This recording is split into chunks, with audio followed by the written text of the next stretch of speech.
नमस्कार दोस्तों। अभी मेरे साथ मेरे फ्रेम में एक युवा चेहरा आपको दिख रहा होगा। इस युवा चेहरे का नाम है लोकेश कुमार जांगिड़। इनका परिचय यह है कि 2014 बैच के आईएएस अधिकारी हैं, मध्य प्रदेश कैडर से हैं और खास बात यह कि 48 घंटों के दौरान बहुत चर्चा में अपने सूबे में और आईएएस अधिकारियों के बीच। क्यों? क्योंकि लोकेश जांगिड़ का बीते 4.5 सालों के दौरान 8 बार तबादला हुआ और इन तबादलों से परेशान होकर उन्होंने कुछ बातें, नाराजगी आईएएस अधिकारियों के एक व्हाट्सएप ग्रुप में जताई। उसके बाद बवाल शुरू हुआ।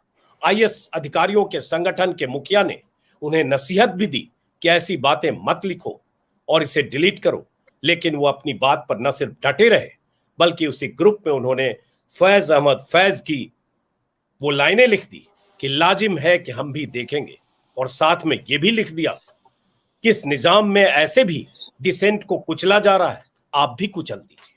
तो क्या मतलब है इसका? क्यों लोकेश जांगिड़ अपने तबादलों से नाराज है? क्या ऐसी वजह है कि महज 9 साल की नौकरी के दौरान एक युवा आईएएस अधिकारी इतना हताश या परेशान हो जाता है? क्या आईएएस अधिकारियों के व्हाट्सएप ग्रुप में ऐसे संदेश लिखता है और बवाल शुरू होता है तो सूबे की सरकार और सरकार के मंत्री कहते हैं उन्हें शो कॉज नोटिस भेजा गया है, उनके खिलाफ कार्रवाई हो सकती है? तो पूरा मामला समझने के लिए दोस्तों हमारे साथ खुद हैं लोकेश जांगिड़। आपका स्वागत है लोकेश। युवा हैं, आईएएस हैं और इस देश में युवाओं का सपना होता है आईएएस आईपीएस बनना। उस सपने को आपने पूरा किया होगा, अपना भी सपना होगा, आपके परिवार का भी सपना होगा। लेकिन लोकेश, पहला सवाल यही है, कल भी मैंने आप पे एक वीडियो बनाया जो मुझे एमपी से जानकारी मिली, किसी पत्रकार ने भेजा।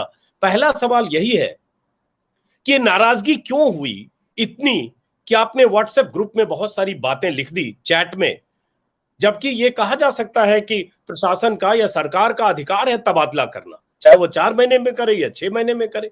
तो आपकी नाराजगी की वजह क्या है? पहले आपसे सुनना चाहता हूं, फिर कुछ बात करते हैं। अंजुम जी, शुक्रिया। देखिए, सबसे पहली बात तो मैं ये कहना चाहूंगा कि तबादलों को लेकर कोई नाराजगी इस प्रकार की नहीं है। मतलब मैं भी इस चीज को एक्नॉलेज करता हूं कि ट्रांसफर और पोस्टिंग्स जो है ये गवर्नमेंट का प्रेरोगेटिव होता है, शासन का ये विशेषाधिकार है कि किस अधिकारी को किस पद में कितने समय के लिए सरकार उसका उपयोग करना चाहती है। बात जहां तक चैट की, एमपी आईएएस एसोसिएशन का जो सिग्नल का जो सोशल मीडिया अकाउंट है उस ग्रुप पर रखने की बात जो है, तो आप जानते हैं कि जब हम घर में होते हैं तब घर में भी अगर कोई इंटरनल मैटर, पारिवारिक कुछ ऐसी समस्या होती है जिसमें हम ये मानते हैं कि अपने वरिष्ठ सदस्यों से, अपने पिताजी से, अपने दादाजी से, ताऊ जी के समक्ष कुछ बात, माताजी के समक्ष कुछ बात रखनी है, तो अपने घर में भी हम उस चीज को, अपनी बात को अपने वरिष्ठ लोगों के समक्ष घर में रखते हैं। तो उसी प्रकार जो ब्यूरोक्रेसी होती है, तो ब्यूरोक्रेसी में आईएएस एसोसिएशन जो स्टेट का होता है वो उस घर की तरह होता है। और जो सीनियर्स होते हैं, जो रिटायर्ड सीनियर्स है या जो वर्तमान में जो chief secretary, additional chief secretary, principal secretary, इन पदों पर जो आसीन होते हैं, जो सीनियर ऑफिसर्स होते हैं, तो वो हमारे वरिष्ठ, हमारे पिता, हमारे दादा की तरह ब्यूरोक्रेसी में वो लोग होते हैं। तो जो कुछ चीजें, जो कुछ मेरे मन में कुछ उथल पुथल कुछ समय से जो चल रही थी सिस्टम को लेकर, सिस्टम में जो चीजें होती है उसको लेकर, तो मैंने वाजिब समझा कि ये चीज मैं अपने इंटरनल जो प्राइवेट क्लोज्ड हमारा ग्रुप है सिग्नल का, उस पर मैं रखूं। तो वहां मैंने वो चीजें रखी। दुर्भाग्यवश तरीके से वो उसी ग्रुप के उसी बिरादरी के किसी अधिकारी ने उसको बाहर लीक कर दिया, तो वो सार्वजनिक हो गई, जिसका कि इंटेंट मेरा नहीं था कि वो सार्वजनिक हो। मैंने आंतरिक रूप से उस क्लोज ग्रुप चूंकि है तो ऐसी अपेक्षा की जाती है, एक एथिकल प्रैक्टिस है कि आप जो इंटरनल ग्रुप का कॉन्वर्जेशन है उसको बाहर लीक नहीं करेंगे। बहरहाल किसी ने उसको लीक किया और वो लीक हो गया। रखने का उद्देश्य यही था कि घर में जैसे हम बात करते हैं तो एसोसिएशन के अंदर अपनी बात को रखा जाए। जी। लेकिन सवाल ये है, सवाल ये, एक बात आपने कही लोकेश कि आपके मन में कुछ उथल पुथल थी, लेकिन जो चैट है उस चैट में आपकी जबरदस्त नाराजगी साफ दिख रही है। आपने शहडोल के ट्रांसफर के बारे में कहा कि कैसे बीजेपी के स्थानीय नेता ने आपके खिलाफ प्रदर्शन किया और उसके बाद आपका ट्रांसफर हुआ। आपने ये कहा कि बड़वानी में आप एडीएम थे तो जो वहां के डीएम थे उनका रिश्ता या सामुदायिक, एक ही समुदाय के वो शिवराज सिंह की पत्नी हैं और वो हैं, उन्होंने शिवराज सिंह चौहान के जो मुख्यमंत्री उनके कान भरे इसलिए ट्रांसफर हुआ। ऐसी बातें तो लिख रहे हैं आप सीधा। इसका मतलब क्या आपको लगता है कि आपको विक्टिम बनाया गया या कुछ अधिकारियों ने आपके ट्रांसफर में अहम भूमिका निभाई जिससे आपको आपके भीतर नाराजगी या उथल पुथल हुई? दो चीजें हैं। पहली चीज ट्रांसफर को लेकर जैसे मैंने बताया, मैं ये मानता हूं और ऑनरेबल सुप्रीम कोर्ट ने भी कुछ जजमेंट्स में ये क्लियर किया है कि स्टेबिलिटी ऑफ टेन्योर जो है, जब जिले में जो आईएएस और आईपीएस ऑफिसर्स होते हैं, डिस्ट्रिक्ट कलेक्टर हो, सुपरिटेंडेंट ऑफ पुलिस हो, एडिशनल कलेक्टर हो, सीओ जिला परिषद हो, तो उनको कम से कम 2 साल का टेन्योर होना चाहिए। ये सुप्रीम कोर्ट की रूलिंग्स भी है। और इसी के तारतम्य में सिविल सर्विसेज बोर्ड नामक एक इंस्टीट्यूशन हर प्रदेश में होता है, और जो प्री मेच्योर ट्रांसफर्स होते हैं उसके लिए सिविल सर्विसेज बोर्ड का अप्रूवल रिक्वायर्ड होता है। और सिविल सर्विसेज बोर्ड के अप्रूवल के बाद में सक्षम प्राधिकारी जो है, जो कि आईएएस के ट्रांसफर के लिए ऑनरेबल चीफ मिनिस्टर होते हैं किसी भी स्टेट में, उनके अप्रूवल से होता है, तो उसके बाद ये होता है। तो बात इस चीज की नहीं है। जहां तक बात आपने कुछ चैट के कंटेंट्स के बारे में की, तो जैसे कि मैंने शुरुआत में ही ये बिल्कुल स्पष्ट कर दिया था कि मेरा इरादा इन चीजों को सार्वजनिक करने का या पब्लिक डिस्कोर्स में इसे लाने का मेरा इरादा नहीं था, और उस चीज पर मैं अभी भी कायम हूं। तो चैट का जो कंटेंट है, जो मैसेज है, जो मैं ये मानता हूं कि मैं इस चीज की मैं पुष्टि करता हूं, इसको मैं वेरीफाई करता हूं कि वो मैसेजेस जो सर्कुलेट हो रहे हैं वो मेरे द्वारा ही लिखे गए और पूरे होशो हवास में और बहुत सोच समझ कर वो लिखे गए, इसकी मैं पुष्टि करता हूं। हैविंग सेड दैट, उसके बारे में मैं चर्चा इस फोरम पर हम उस पर टिप्पणी या कोई डिस्कशन उस पर मैं नहीं कर पाऊंगा, उस चैट के कंटेंट्स पर, क्योंकि वो एक प्राइवेट कॉन्वर्सेशन था। अच्छा, चलिए, आपकी उन भावनाओं की कद्र करते हुए लोकेश, चूंकि जो अब वो आपने उस चैट में लिखा वो चैट वायरल है, मेरे पास भी पहुंची, और दर्शकों को बताऊं, कल एक मैंने वीडियो बनाया है, वो आप वीडियो देख सकते हैं, उसमें उनके चैट का ज्यादातर हिस्सा है। लेकिन लोकेश ये बताएं कि नाराजगी तो आपकी है जो चैट से जाहिर होती है, और अब आपको माना जा रहा है कि आप एक तरह से बागी आईएएस अधिकारी हो गए, क्योंकि आपने साथ में यह भी किया कि आपने डीओपीटी को चिट्ठी लिखकर कहा कि आपका इंटर काडर ट्रांसफर किया जाए और महाराष्ट्र में 3 सालों के लिए भेज दिया जाए। तो इसकी क्या वजह है? हालांकि उसमें अपनी मां की बीमारी या दादा के बुजुर्ग होने की बात की, लेकिन किसी को भी प्रथम दृष्टया यही लगेगा उस चैट को पढ़कर और आपकी मनस्थिति को समझकर कि आप यहां से निकलना चाहते हैं। अंजुम साहब, इसमें कौन क्या इन्फ्रेंस निकालता है ये तो उस पर्टिकुलर पर्सन के ऊपर निर्भर करता है कि कौन इससे क्या इन्फ्रेंस निकालता है। लेकिन जैसे कि आपने सही फरमाया कि जो कारण मैंने इंटर काडर डेपुटेशन के लिए दिए है, तो मेरे दादाजी जिनकी उम्र अभी 87 वर्ष हो चुकी है, और मेरे पिताजी का देहांत जब मैं 7 साल का तो एक्सीडेंट में हो गया था, उसके बाद उन्होंने ही मेरी देखभाल की है, पालन पोषण किया है। आज वो डायबिटीज और पार्किंसन से ग्रसित है, और उन्हें जो है आज मुझे लगता है कि मेरे सपोर्ट की जरूरत है। तो मैं ये चाह रहा था, मैं ये आवाज आ रही है मेरी? जी जी, आ रही है, बोलिए। जी, तो मैं ये चाह रहा था कि 2 तरह की जो ड्यूटीज है, 2 तरह की जो कर्तव्य है, एक मेरा मेरे कुनबे के प्रति, परिवार के प्रति जो मॉरल रिस्पॉन्सिबिलिटी जो मेरी बनती है वो, और दूसरा सिविल सर्विस के मेंबर के तौर पे मेरी जो ऑफिशियल रिस्पॉन्सिबिलिटी बनती है, ये दोनों को बैलेंस करते हुए मैं चलना चाह रहा हूं कि मैं अपनी ऑफिशियल कैपेसिटी में जो मेरे दायित्व है उसको भी मैं बखूबी डिस्चार्ज करूं। इसके साथ साथ परिवार के प्रति जो नैतिक जिम्मेदारी मेरी बनती है, जिन लोगों ने मुझे पाल पोस के बड़ा किया है, और आज अगर संकट के समय उन्हें मेरी जरूरत है, मैं उनके पास, उनके आसपास में, जरूरी नहीं है कि परभनी जिले में ही पोस्टिंग हो, बट महाराष्ट्र में ही कहीं पास के किसी और जिले में कहीं पोस्टिंग हो, जहां से हर सप्ताह उनसे मिलना हो जाए या वो वहां पर रहने आ जाए। तो इस तरह से, तो इसलिए मैंने इंटर काडर डेपुटेशन के लिए महाराष्ट्र जाने के लिए 3 सालों के लिए जो एप्लीकेशन है डीओपीटी सेक्रेटरी को through chief secretary Madhya Pradesh CS साहब को मैंने 11 जून को ये प्रस्तुत किया है। लोकेश, अगर जो स्थितियां 4.5 साल में हुई हैं आपके साथ, और जितने तबादले हुए 8 बार, और 42 दिन में आप एडीएम से बड़वानी से फिर वापस राज्य शिक्षा केंद्र में भेजे गए, और उन चैट से जो बात ध्वनि साफ निकल रही है आपकी नाराजगी, जिसमें आप शहडोल के ट्रांसफर को, बड़वानी के ट्रांसफर को, कुछ अधिकारियों को, ये सब कुछ जो कह रहे हैं, उसके बाद किसी के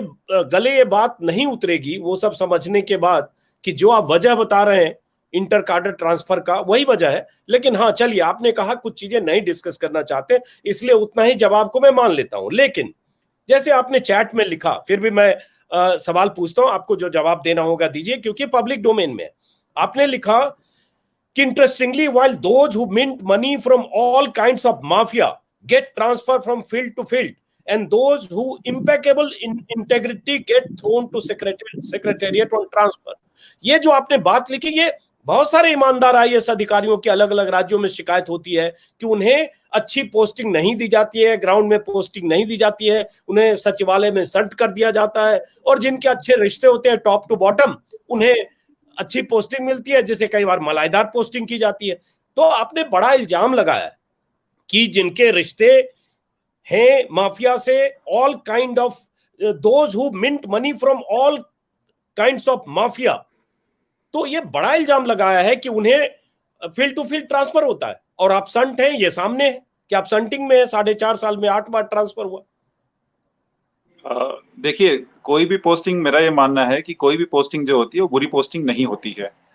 सो कॉल्ड अच्छी पोस्टिंग और so called not so good posting, सारी पोस्टिंग्स होती है। और जब हम आईएएस का पर्चा जब हम भरते हैं और आईएएस में जब हम आते हैं, तो इस बात का हमें भली भांति ज्ञान होता है, कॉग्निजेंस होता है कि इसमें जो पोस्टिंग और ट्रांसफर्स है वो गवर्नमेंट का प्रेरोगेटिव होता है, और उसमें कोई एक स्टेबल टेन्योर गारंटीड नहीं है, और हम अपनी इच्छा से इस सेवा में आते हैं। डीओपीटी ने या भारत सरकार ने पीले चावल मेरे घर पे नहीं भिजवाए थे कि आप आइए फॉर्म भरिए। मैं अपनी इच्छा से इस सेवा में आया हूँ, और मुझे इस चीज का ज्ञान था कि ट्रांसफर और पोस्टिंग जो है गवर्नमेंट का प्रेरोगेटिव है। जहां तक बात फील्ड पोस्टिंग और सेक्रेटरीट पोस्टिंग की है, तो ये बात मैं मानता हूं कि जो शुरुआती साल होते हैं एक अफसर के, आईएएस अफसर के शुरुआती जो 10 से 12 साल होते हैं, तो उसमें यदि वो फील्ड में रहे तो उसके लिए सीखने का एक ज्यादा मौका मिलता है, वो ज्यादा सीख पाएगा। वो पॉलिसी इम्प्लीमेंटेशन का फेज होता है, जो नीतियां आपकी सचिवालय से बनती है, उन नीतियों को जिले में, ब्लॉक में, गांव में आपको उतारना होता है, उनका क्रियान्वयन करना होता है, उनकी मॉनिटरिंग करनी होती है, उसका इवैल्यूएशन करके उसमें क्या कमियां हैं, मिड कोर्स करेक्शन आपको करना होता है लोगों के बीच में रहते। तो ये मुफीद होता है कि जो आईएएस ऑफिसर है अपने शुरुआती 10 से 12 सालों में फील्ड में रहे, ये चीज सही है। हालांकि सेक्रेटरीट में भी अपनी एक अलग किस्म का जॉब होता है, और बेहतर तो यही होता है कि फील्ड में जब कोई ऑफिसर रहे शुरुआती सालों में, तो फील्ड का जब उसे नॉलेज हो जाए, उस नॉलेज को फिर अप्लाई करते हुए वो पॉलिसी मेकिंग के लिए सचिवालय में जाए, तो एक बेहतर पॉलिसी मेकर वो हो सकता है, क्योंकि उसको ग्राउंड रियलिटी से वो वाकिफ है पूरी तरह से, उसने देखा है, सीखा है, समझा है, लोगों के बीच में रहा है। अंतिम छोर का जो व्यक्ति है, मजदूर, किसान, गरीब, उस तक वो पहुंच पाया है। उसके बाद फिर वो ये जो महत्वपूर्ण तबके हमारे समाज के हैं, इन तबकों को ध्यान में रखते हुए, अलग अलग जो प्रेशर ग्रुप्स है उनकी डिमांड्स को ध्यान में रखते हुए पॉलिसी मेकिंग जब वो करेगा, तो एक बेहतर पॉलिसी वो फ्रेम कर पाएगा। ये मेरा व्यक्तिगत तौर पे मानना है। बट ठीक है, जैसे मैंने शुरुआत में, हाँ, आपका मानना सही है लोकेश, लेकिन आप फील्ड में रहे भी, आप एसडीएम शहडोल रहे, आप एडीएम बड़वानी रहे भी हाल में, तो आपको फील्ड से हटाया क्यों गया, ये बताइए। क्योंकि आपने उस चैट में तो लिख दिया कि डीएम ने कान भरे शिवराज सिंह चौहान के, इसलिए हटाया गया। कहा जा रहा है कि ऑक्सीमीटर में वहां घोटाला हुआ, 39,000 का ऑक्सीमीटर 60,000 में खरीदा गया, और आप एक मुस्तैद और ईमानदार आईएएस अधिकारी थे, आपने ऐसी नकेल कसी या जो अनफेयर मींस का काम नहीं होने दिया, इसकी सजा मिली आपको। क्या इसका खंडन करते हैं आप? ये चीज संदेह से परे है कि मैंने अपनी सेवा में, जब मैंने ज्वाइन किया 1 सितंबर 2014 को मैंने आईएएस में ज्वाइन किया, उसके पहले 3 साल में दानिक्स में था, 1 साल में लक्षद्वीप में भी पोस्टेड था।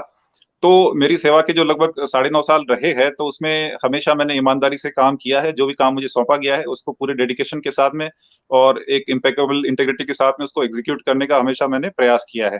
ट्रांसफर इतनी जल्दी क्यों हुआ इस बारे में मैं नहीं बता पाऊंगा। जो कॉम्पिटेंट अथॉरिटी जिन्होंने ट्रांसफर किया है इस बारे में वही बता पाएंगे। मेरा इस बारे में कमेंट करना लीगली भी सही नहीं है, मॉरली भी सही नहीं है। लोकेश, मैं समझ सकता हूं, चूंकि ये चैट वायरल है और अब इसी चैट के आधार पर अगर लोकेश आपके खिलाफ कोई कार्रवाई होती है, क्योंकि विश्वास सारंग जो मंत्री हैं, कैबिनेट मिनिस्टर, उन्होंने कहा है कि जो फोन टैप किया गया या जो चीजें वायरल हुई वो आचार संहिता के खिलाफ है और उन्हें शो कॉज नोटिस भेजा गया। तो हो सकता है आपके खिलाफ कार्रवाई हो कि आप, ठीक है, ऑन रिकॉर्ड अभी वीडियो में मुझसे बातचीत करके आप किसी चीज की पुष्टि नहीं कर रहे हैं जो चैट में आपने लिखी, लेकिन आपने ये तो कहा कि जो भी लिखा गया सब आपका लिखा है, तो इसकी सजा मिल सकती है, वो भुगतने को तैयार हैं आप। इसे कहा जा सकता है कि जो सर्विस रूल है, कोड ऑफ कंडक्ट है, उसका आपने वायलेशन किया है, आपने सीधे सीधे कई तरह के आरोप लगाकर। सबसे पहले मैं बिल्कुल स्पष्ट करना चाहूंगा कि कंडक्ट रूल्स में ये कहीं भी प्रोहिबिटेड नहीं है कि किसी प्राइवेट ग्रुप में आप निजी वार्तालाप किसी के साथ में न करें और कुछ बातें न रखें।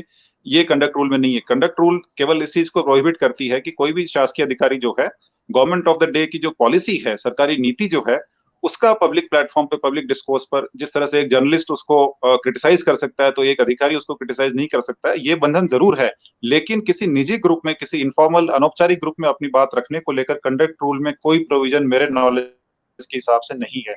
रही बात शो कॉज नोटिस की, तो जैसे और जब सरकार से मुझे शो कॉज नोटिस प्राप्त होगा तो मैं बकायदा जो समय दिया जाएगा उसमें माकूल जवाब उस नोटिस का मैं दूंगा।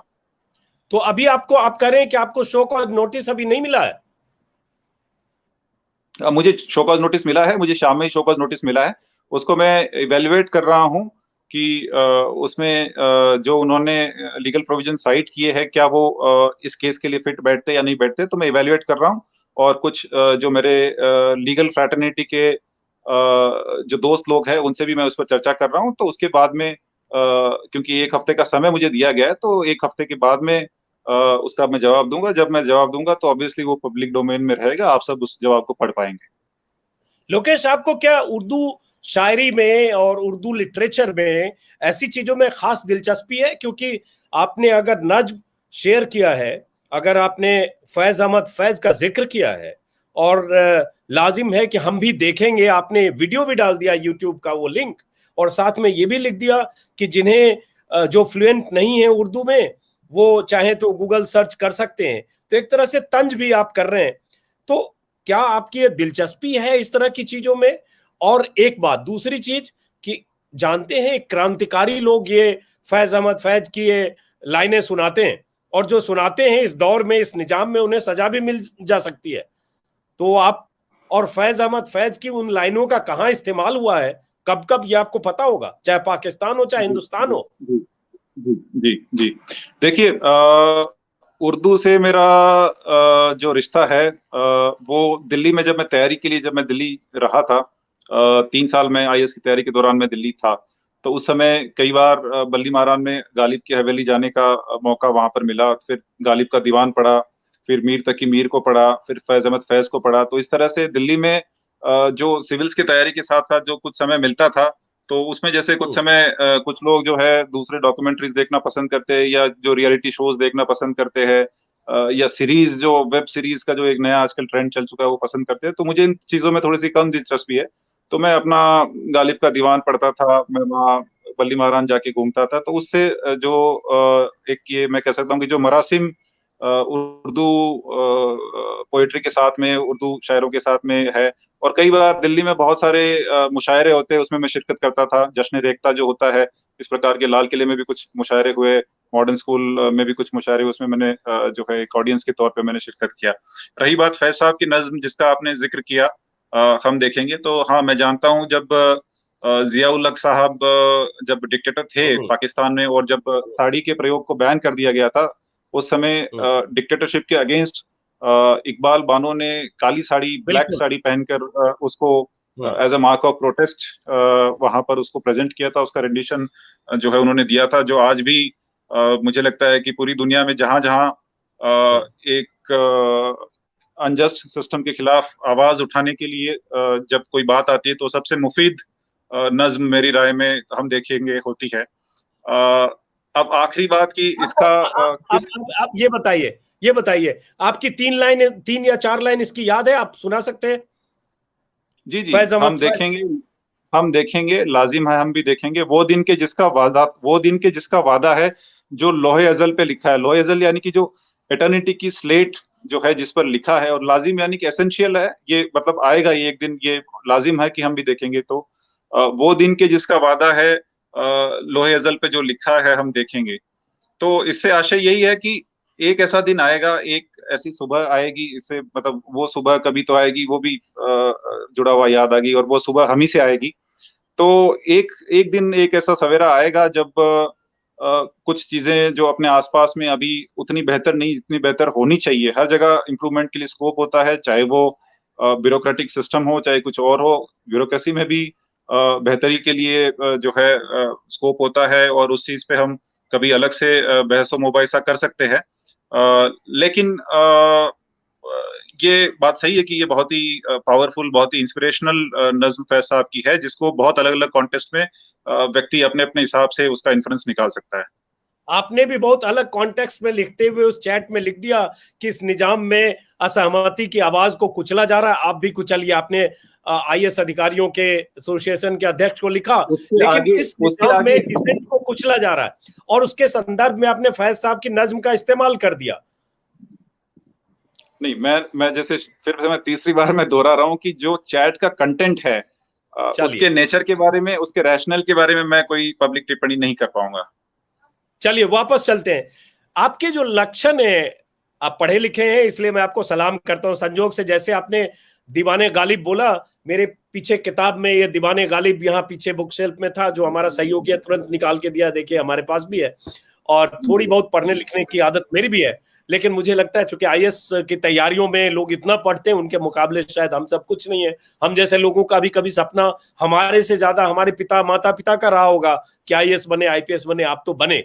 लेकिन आपके कुछ लक्षण लोकेश जांगिड़ क्रांतिकारियों जैसे हैं। फैज अहमद फैज की इस नज्म को लिखना, बोलना और मुशायरा, रेख्ता जो आप कह रहे हैं, ये जो लक्षण है आज के दौर में, बीते 7 सालों में इसका दूसरे ढंग से परिभाषित किया जाता है ऐसे शख्स को जो इन सब चीजों से प्रेम करता है और इस तरह से सोचता है। तो देखिए, क्रांतिकारी फैज विचार साहब है। ने ही कहा था एक दूसरी, फैज साहब ने ही एक दूसरी नज्म में कहा था, गुलों में हम्म। रंग भरे बादे नौबहार चले, चले भी आओ कि हम्म। गुलशन का कारोबार चले। तो फैज साहब जो हम्म। शुरुआत में एक रोमांटिसिज्म वाले राइटर थे, अपने अगले फेज में वो एक रिवोल्यूशनरी राइटर के रूप में उनका जो ट्रांजिशन इवोल्यूशन हुआ, तो जैसे वो कहते हैं कि चले भी आओ कि गुलशन का कारोबार चले, तो ये मैं मानता हूं कि it was a call to the youth. ये जो नौजवान है, उनको एक कॉल था कि ये जो सिस्टम है, जो देश है, जो निजाम है, उस गुलिस्तां में आपकी जरूरत है, और उसमें वो एक तरह से कॉल कर रहे हैं कि आप आइए, आप अपना योगदान दीजिए। तो क्रांति अगर पॉजिटिव चीजों के लिए हो, क्रांति का अर्थ अगर ये हो कि क्रांति से जो तबके समाज के अभी भी वंचित है, और उन्हें अगर पब्लिक सर्विस डिलीवरी आखिरी छोर तक पहुंचाने में उन्हें कुछ अगर क्रांति के उस नोशन से फायदा अगर मिलता हो, उनके लिए वो चीज मुफीद हो, उनके लिए वो चीज फायदेमंद हो, तो इस तरह के क्रांतिकारी विचार रखने में कोई पाबंदी मुझे नहीं लगता कि कोई भी लीगल स्टैट्यूट या कोई भी मॉरल कन्वेंशन इस तरह की कोई पाबंदी लगा सकता है। लेकिन जो आपके तेवर हैं और जो विचार हैं और जो आपकी सोच है, वो कई बार एक बागी की तरह रिफ्लेक्ट होती है। मैंने नीचे पट्टी लगा दिया है, एमपी के बागी आईएएस अधिकारी, क्योंकि सरकारी नौकरी में आईएएस रहते हुए ये तेवर बगावती है। नहीं, मैं इस चीज आप से पट्टी बिल्कुल पढ़ सकते हैं। इत्तेफाक नहीं रखता हूँ। मैं बिल्कुल इत्तेफाक नहीं रखता हूँ आपकी बात से कि ये बागी आईएएस, ये पट्टी मैंने जो है अभी ही पढ़ी इत्तेफाक से, तो मैं इस चीज से इत्तेफाक नहीं रखता हूँ कि बागी आईएएस है। मैंने सारे वो काम किए हैं जो काम मुझे सौंपे गए एक आईएएस के तौर पे, जो मेरी ऑफिशियल ड्यूटीज थी। तो सारी पोस्टिंग्स में मेरी, जहां जहां भी मैं रहा हूँ, जिस जिले में, जिस सब डिवीजन में रहा हूँ, तो वो जो जो गवर्नमेंट स्कीम्स उस समय इंप्लीमेंट हो रही थी, तो वो प्रदेश के सबसे बेस्ट टॉप 5-7 जिलों में, 5-7 सब डिवीजन में जहां मैं रहा, वो रहे हर चीज के इम्प्लीमेंटेशन में। तो कहीं भी अपने जो सरकारी ड्यूटीज का डिस्चार्ज है उसमें मैं कहीं पीछे नहीं रहा। खुद की तारीफ नहीं करनी चाहिए, पर मैं ये कह रहा हूँ कि जो भी जहां भी जो स्कीम्स इंप्लीमेंट होनी थी, उसमें मैंने जो बेहतर हो सकता था वो काम किया है। तो इसको बागी करार देना मैं नहीं समझता कि ये बहुत सही चीज होगी। चलिए, आपसे सहमत होते हुए बागी मैंने इसलिए लिखा कि जो एक व्यवस्था चलती है, उस व्यवस्था का एक प्रोटोकॉल होता है, एक सिस्टम होता है, उसमें अव्यवस्थाएं भी निहित होती है, उनमें चाटुकारिता भी निहित होती है, उसमें कई बार बेजुबान भी रहना पड़ता है, उसमें कई बार गलतियों पर, खामियों पर चुप भी रहना पड़ता है। लेकिन जो उस पर आवाज उठाता है, उसे आज के दौर में क्रांतिकारी कह सकते हैं, बागी कह सकते हैं। आप असहमत होने का आपको अधिकार है। लेकिन अगला सवाल यह है कि चूंकि एक आईएएस अधिकारी रहते हुए जितनी बातें मैंने सुनी है, जो दर्शक आपको सुनेंगे, आपके मन में कुछ और ख्वाहिश तो नहीं आती है, कभी कुछ विरक्ति होती है कि जो सोच के आए थे समाज सेवा, सोसाइटी के लिए करेंगे, जैसा कि आपने जिक्र भी किया, वो सब नहीं कर पा रहे हैं, और इतने तबादले पर तो बिल्कुल नहीं कर पाएंगे। सचिवालय में कहीं, शिक्षा केंद्र में, किसी विभाग में कहीं पोस्टिंग रहेगी, तो कहीं ये हलचल भी तो मन में नहीं होती है कि इससे मुक्त हो, आगे कुछ और सोचे। बोलने के बारे में फिर से फैज साहब का जिक्र आ गया।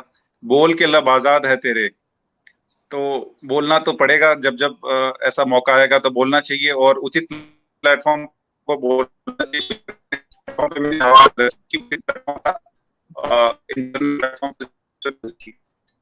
सेटिस्फैक्शन की जहाँ तक बात है, तो पिछले 6 वर्षों में मध्य प्रदेश में जो प्रेजेंट चीफ मिनिस्टर साहब है, उन्हीं ऑनरेबल मिनिस्टर ने और इसकी गवर्नमेंट ने मुझे मौके से दिए।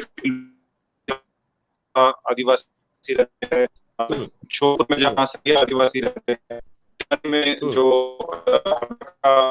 है जहाँ गोंड आदिवासी रहते हैं, ऐसी जगहों पर मुझे काम करने का मौका मिला। और मुझे ये कहने में कोई हिचकिचाहट नहीं है कि मैं अपने पिछले 5-6 सालों का जो काम जो मैं कर पाया सिस्टम में रह के, मैं उससे 100% जो है 100% मैं सेटिस्फाइड हूँ, और रात को मैं अच्छी नींद सो पाता हूँ, पीस ऑफ माइंड है, और मेरा कॉन्शियंस बहुत क्लियर है। मैं अपनी जमीर जो मेरा है वो बहुत साफ है, तो मुझे कोई किसी प्रकार का कोई हेविली लोडेड ऐसे कुछ महसूस मैं नहीं करता हूँ, और मैं बहुत सेटिस्फाइड हूँ इस चीज से। और मैं शुक्रगुजार हूँ सीएम साहब का और इस गवर्नमेंट का कि उन्होंने मुझे अलग अलग फील्ड पोस्टिंग्स अलग अलग जिलों में जो है अपनी सेवाएं देने का मौका मुझे दिया। चूंकि आपने फैज अहमद फैज साहब की लाइनें, बोल की लब आजाद है तेरे, जिसका बहुत जिक्र होता है, और क्रांतिकारी विचार के लोग, सत्ता और सिंहासन को चुनौती देने वाले लोग, या सत्ता से टकराने वाले लोग, या अपनी आवाज को मुखर करने वाले लोग, इन लाइनों का इस्तेमाल करते हैं, बीते कुछ सालों में भी लगातार हुआ है, और ढोल मजीरे और नगाड़े के साथ करते हैं। तो उसकी लाइन आपको पता होगी, वहीं से खत्म करेंगे। बोल की लब आजाद है तेरे, बोल जबां अब तेरी है, ये। और आखिरी लाइन इंपॉर्टेंट है, उसके बाद आपके लिए सवाल है। बोल की सत जिंदा है अब तक, बोल जो कुछ कहने हैं कह ले। तो कुछ कह लीजिए मन की बात, कि आपको लगता है कि आप जो करना चाहते थे, जो सोचकर एक आईएएस के तौर पर आए थे, कुछ कमी रह जाती है। जब पोस्टिंग ऐसी नहीं मिलती है, तब कई बार लगता है कि भविष्य में कोई और रास्ता अख्तियार करेंगे क्या?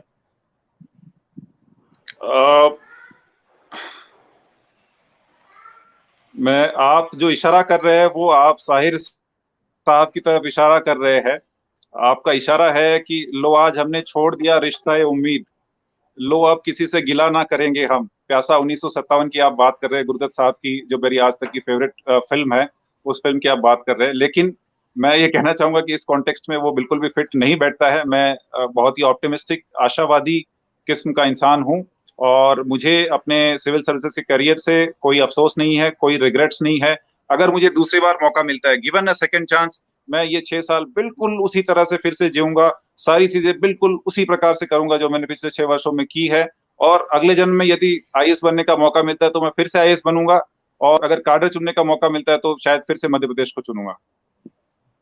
अच्छा, ये बताइए, चलिए अब थोड़ा कॉम्प्लिकेटेड है, चूंकि आप बचना चाहते हैं उस चैट वाले मुद्दे पर, और मैं वजह समझ सकता हूं, चूंकि एक प्रोटोकॉल है, आप शायद पहले उसका जवाब देना चाहेंगे, जो भी शो का नोटिस है। आखिरी सवाल थोड़ा व्यक्तिगत, कि आपकी दिलचस्पी किन चीजों में है, और थोड़ा अपने बारे में बताएं। पढ़ने लिखने के अलावा वक्त गुजारने के लिए, आप जब इतने शौकीन हैं कि आप गुरुदत्त की फिल्म का जिक्र कर रहे हैं, आप साहिर का जिक्र कर रहे हैं, आप फैज अहमद फैज का जिक्र कर रहे हैं, तो बहुत सारे दर्शक होंगे जो आपके बारे में कुछ जानना चाहते होंगे। 2-3 चीजों में मैं दिलचस्पी रखता हूँ, जो लेजर टाइम में उसको मैं स्पेंड करता हूँ। सबसे पहले तो मुझे ट्रैवलिंग जो है, घूमना और जगहों को एक्सप्लोर करना, वो बहुत पसंद है। तो मैंने हिंदुस्तान में मुझे लगता है कि झारखंड को छोड़कर बाकी जितने स्टेट्स और यूनियन टेरिटरीज है, सब में कम से कम 10-15 दिन सब जगह मैं घूमने गया हूँ। हमें सरकार से एक साल में एक बार एलटीसी भी मिलती है जाने के लिए, घूमने के लिए, उसका भी मैं भरपूर बखूबी इस्तेमाल मैं करता हूँ।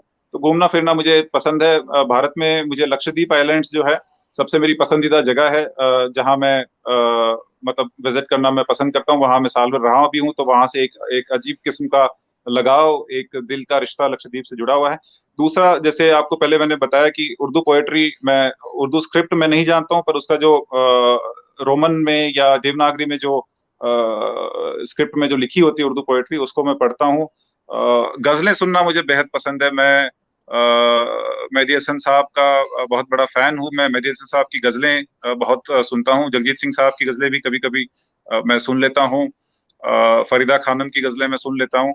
तो गजलें सुनना मुझे पसंद है। घूमना फिरना, मुझे ट्रैवलिंग पसंद है। किताबें, नॉन फिक्शन जो किताबें होती हैं, नॉन फिक्शन किताबें मैं पढ़ने की कोशिश करता हूँ, ताकि कुछ ना कुछ ये जो छोटा छोटा सा जीवन है उसमें कुछ ना कुछ हमें सीखने को मिले, जानने को मिले। किताबें एक ऐसी चीज है कि हम किसी दूसरे के जिए हुए जीवन को जो है उससे हम सीख सकते हैं किताबों के जरिए। बहुत बहुत दिलचस्प। और फरीदा खानम का जिक्र किया, जगजीत सिंह का किया, इन लोगों से मैं काफी मिलता रहा हूं। और 25 साल 30 साल पहले बल्कि एक शो जगजीत सिंह ने और फरीदा खानम ने एक साथ दिल्ली में किया था, और मैं काफी करीब था जगजीत सिंह के। और फरीदा खानम की तो वो लाइनें, आज जाने की जिद न करो, ऐसी बहुत सारी चीजें हम सब लोगों के जहन में है। अब आखिरी, कि जो लोग, बहुत सारे युवा आपको आज देख रहे होंगे, चूंकि आप देश की सबसे प्रतिष्ठित जो नौकरी है उसमें 5 ऐसी किताबें बता सकते हैं जो यूथ को पढ़ना चाहिए इतिहास समझने के लिए, या आपकी पसंदीदा किताब? थोड़ा सा मुश्किल सवाल है, बहुत कम आपने समय रिएक्शन टाइम दिया है। तो मैं 30 सेकंड में मैं सोच के मैं बताता हूँ। एक मुझे लगता है डिस्कवरी ऑफ इंडिया, जो जवाहरलाल नेहरू ने लिखी है, वो किताब जरूर पढ़नी चाहिए। दूसरा मुझे लगता है रामचंद्र गुहा ने इंडिया आफ्टर गांधी जो लिखी, डिस्कवरी ऑफ इंडिया, थोड़ा सा एक फिलोसॉफिकल बेंट भी व्यक्ति को जीवन में रखना चाहिए। तो जिसकी अगर दिलचस्पी हो तो जे कृष्णमूर्ति साहब की कमेंट्रीज ऑन लाइफ है, तो कृष्णमूर्ति साहब की कमेंट्रीज ऑन लाइफ ये भी पढ़ी जानी चाहिए। और जो थोड़ा सा सिविल सर्विस में आने के इच्छुक है, तो उनके लिए मैं श्रीलाल शुक्ल जी की राग दरबारी भी मैं रिकमेंड करूंगा। तो Raag Darbari, discovery of India, J Krishnamurti, India after Gandhi, Ram Guha की, और किताबें बहुत, और विलियम डैलरिम्पल की सिटी ऑफ जिन्स जो है, जो मेरी पर्सनल फेवरेट है, जिस किताब को पढ़ने के बाद में उसको मैं जब मेंस के और इंटरव्यू के बीच में जो हमारा समय होता है, तो मैं पुराने किले उस समय जाता था, और पुराने किले में शेर मंडल की सीढ़ियों पर बैठ के मैं उसको पढ़ता था, जहां से हुमायूं गिरे थे और जहां से गिरने के बाद में उनकी अनफॉर्चुनेट मौत हुई थी। तो वहां बैठ के मैं सिटी ऑफ जिन्स को पढ़ता था और अपने आप को एक मिडिवल दिल्ली के साथ मैं कनेक्ट करता था, जो विलियम डैलरिम्पल साहब ने बहुत ही उसको खूबसूरत ढंग से। तो जो भी लोग दिल्ली से आज जुड़े हुए हैं और दिल्ली से इस शो को देख रहे हैं, तो मेरी सबसे पहली गुजारिश उनकी होगी कि आज ही वो अमेजॉन, फ्लिपकार्ट, सारे बुक स्टोर्स पर उपलब्ध है, तो city of jeans William Dalrymple साहब की जो उसकी कॉपी आज ही खरीदे और आज ही उसको पढ़े, बहुत मजा आएगा। अच्छा, मैं इसमें जोड़ देता हूँ, विलियम डैलरिम्पल चूंकि मेरे भी पसंदीदा है, तो उनकी 3 किताबें मैंने पढ़ी है। White Mughal, the last Mughal, जिसकी अब हिंदी में भी आ गया, और कोहिनूर। और चूंकि आपने जिक्र किया हुमायूं टॉम्ब और उन सब का, द लास्ट मुगल भी जब आप पढ़ेंगे तो आपको लगेगा कि लाल किले से लेकर हुमायूं टॉम्ब में जो कुछ हो रहा है, सारा दृश्य आपके सामने घटित हो रहा है। चाहे वो बहादुर शाह जफर को की गिरफ्तारी हो, चाहे उसके पहले का संघर्ष हो, चाहे अंग्रेजों ने जिस ढंग से कब्जा किया, चाहे बहादुर शाह जफर और उनके बेटों के साथ अंग्रेजों का बर्ताव हो, तो वो भी एक शानदार किताब है, द लास्ट मुगल। मुझे लगता है शायद आपने पढ़ी होगी। और कोहिनूर, चूंकि भारत के लोगों को ये कोहिनूर हीरा बहुत मायने रखता है, नादिर शाह से लेकर और ब्रिटेन में कोहिनूर हीरा के जाने तक, और महाराजा रंजीत सिंह से लेकर पूरी कहानी, वो भी बहुत शानदार ढंग से उन्होंने कोहिनूर लिखी है। लेकिन चलिए, शुक्रिया, अच्छा लगा, कुछ बातें इस बहाने किताबों पर भी हुई, और बहुत अच्छा लगा। आप युवा हैं, हम आपके उज्जवल भविष्य की कामना करते हैं। फिर मुलाकात होगी, बात होगी। बहुत बहुत शुक्रिया आपका, बहुत बहुत शुक्रिया लोकेश आपका। नमस्कार। शुक्रिया।